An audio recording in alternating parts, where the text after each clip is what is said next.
Paramedical கவுன்சிலிங்கோட 2வது round choice filling தேதி எல்லாமே வெளியாயிருச்சு. இந்த 2வது ரவுண்ட்ல வந்து பார்த்தீங்கன்னா கவர்மெண்ட் காலேஜ், பிரைவேட் காலேஜ் எல்லாத்தையுமே நீங்க சாய்ஸ் ஃபில்லிங் பண்ணலாம். இந்த 2வது ரவுண்ட்ல வந்து பார்த்தீங்கன்னா 53,165 பேரை வந்து பார்த்தீங்கன்னா ரேங்கின் அடிப்படையில் கூப்பிட்டுருக்காங்க. கிட்டத்தட்ட 125 கட் ஆஃப் வரைக்கும் தான் கூப்பிட்டுருக்காங்க. ஸோ மாணவர்களே 1வது ரவுண்டில் வந்து பார்த்தீங்கன்னா நீங்கள் சாய்ஸ் ஃபில்லிங் பண்ணி உங்களுக்கு சீட்டு கிடைக்காம போயிருந்தா கூட இந்த 2வது ரவுண்டில் நீங்கள் பார்ட்டிசிபேட் பண்ணலாம். 4ஆம் தேதியிலேருந்து, அதாவது செப்டம்பர் 4ஆம் தேதியிலேருந்து செப்டம்பர் 6ஆம் தேதி வரைக்கும் உங்களுக்கு வந்து பார்த்தீங்கன்னா இந்த ரிஜிஸ்ட்ரேஷன் பேமெண்ட், அதாவது வந்து 250 ரூபா நீங்கள் பேமெண்ட் பண்ணுற மாதிரி இருக்கும். 1வது ரவுண்டில் பண்ணியிருந்தீங்கன்னா இங்கே பண்ண தேவையில்ல. புதுசாக நான் வந்து கலந்துக்க போகிறேன் சார் அப்படின்னா நீங்கள் வந்து பார்த்தீங்கன்னா கண்டிப்பாக வந்து 250 ரூபா பேமெண்ட் பண்ணுற மாதிரி இருக்கும். அதுக்கப்புறம் சாய்ஸ் ஃபில்லிங்கு, சாய்ஸ் லாக்கிங் வந்து பார்த்தீங்கன்னா செப்டம்பர் 7ஆம் தேதி, 8ஆம் தேதி, அதுக்கப்புறம் 9ஆம் தேதி, இந்த 3 நாள் வந்து பார்த்தீங்கன்னா சாய்ஸ் ஃபில்லிங் வந்து நடக்க போகுது. அதுக்கடுத்து வந்து பார்த்தீங்கன்னா உங்களுக்கு ரிசல்ட் வந்து செப்டம்பர் 11ஆம் தேதி ரிலீஸ் ஆக போகுது. அதுக்கப்புறம் அந்த ரிசல்ட் வந்ததுக்கப்புறம் அந்த ப்ரொவிஷனல் அலாட்மெண்ட் ஆர்டரை நீங்கள் டவுன்லோட் பண்ணிக்கிட்டு செப்டம்பர் 17ஆம் தேதிக்குள்ளே வந்து பார்த்தீங்கன்னா நீங்கள் காலேஜில் போய் ரிப்போர்ட் பண்ணுற மாதிரி இருக்கும் அப்படிங்கிறத இப்போ அந்த தேதியின் அடிப்படையில் பார்த்துருக்கோம்.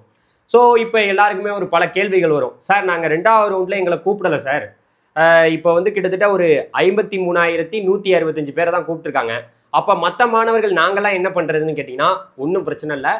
இதில் கூப்பிடாதவங்கள அடுத்த ரவுண்டில் கூப்பிடுவாங்க, மாப்பப் ரவுண்டில். இப்போ வந்து நமக்கு தேதி தான் வெளியாயிருக்கு. ஒரு காலேஜ்லையும் எவ்வளோ சீட் இருக்குது அப்படிங்கிறத இன்ன வரைக்கும் நமக்கு கொடுக்கல. கட்டாயமாக வந்து பார்த்தீங்கன்னா அடுத்தடுத்த அப்டேட் நாளை மறுநாள்லாம் வந்து பார்த்தீங்கன்னா நமக்கு அப்டேட் வந்துடும். அதாவது வந்து பார்த்தீங்கன்னா என்னென்ன காலேஜ் வந்து செல்ஃப் ஃபைனான்சிங் காலேஜ் வருது, கவர்மெண்ட் காலேஜில் எவ்வளோ சீட் இருக்குது, இந்த மாதிரி விவரங்கள்லாம் நமக்கு அடுத்தடுத்து கொடுப்பாங்க. ஸோ இதில் நீங்கள் கவனமாக கேட்க வேண்டியது, இந்த இதில் வந்து பார்த்தீங்கன்னா 1வது ரவுண்டில் காலேஜில் போய் ஜாயின் பண்ணவங்க எல்லாருமே இதில் கலந்துக்க முடியும். நீங்கள் வந்து பார்த்தீங்கன்னா ரீஅலாட்மெண்ட் வேணும் அப்படின்னு நினச்சிங்கன்னா மட்டும் சாய்ஸ் ஃபில்லிங் பண்ணால் போதும். யார் காலேஜில் போய் 1வது ரவுண்டில் சீட்டு கிடச்சி போய் சேர்ந்து படிச்சுட்டு இருப்பாங்கன்னா காலேஜ் கிடச்சி 1வது ரவுண்டில் கிடைச்சவங்க இதில் எனக்கு வந்து வேறு காலேஜ் நான் மாறணும்னு நினைக்கிறேன் அப்படின்னு நினைக்கிறவங்க ரீஅலாட்மெண்ட்டாக உங்களுக்கு தேவைப்படுற காலேஜ், தேவைப்படுற கோர்சஸை மட்டும் 1வது ரவுண்டில் சீட்டு கிடைச்சவங்க நீங்கள் இங்கே போட்டுக்கலாம். இல்லை சார் நான் வந்து பார்த்தீங்கன்னா எனக்கு அதுவே ஓகேனா நீங்கள் அங்கேயே படிச்சுக்குங்க.